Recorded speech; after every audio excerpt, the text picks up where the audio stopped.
És el Pla Municipal de Prevenció de l'Absentisme Escolar de Canovelles que s'ha presentat a Can Paloig durant la benvinguda al curs a tots els docents del municipi. Segons la Comissió d'Absentisme, un 4,5% dels alumnes ha faltat a classe de manera reiterada i sense justificació. Fa 2 mesos s'aprovava en el ple municipal aquest nou pla que vetllarà per detectar i prevenir l'absentisme escolar dels infants i joves en edat d'escolarització obligatòria abans que arribi a ser crònic. Que l'eina que posem al seu abast, o sigui que aquest pla, sàpiguen en tot moment com estarà articulat i com són les eines per arribar als diferents agents per treballar aquest pla. O sigui, no només és posar-lo a la disposició, sinó també explicar com està elaborat i quines són les eines que tenen qualsevol, com deien, tant des dels equips docents com també des de propis serveis socials o des de la pròpia policia.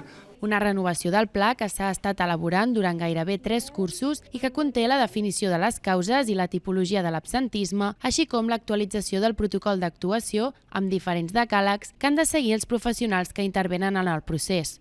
Aquest nou pla el que fa és actualitzar el pla que teníem anteriorment, que s'havia quedat una mica obsolet, i l'objectiu principal és intentar reduir al màxim l'absentisme escolar, assegurant així el dret dels infants a l'escolarització. Aquesta mesura, elaborada amb la col·laboració de la comunitat educativa, neix amb l'objectiu de garantir el dret dels infants i joves a l'educació i reduir l'absència als centres educatius.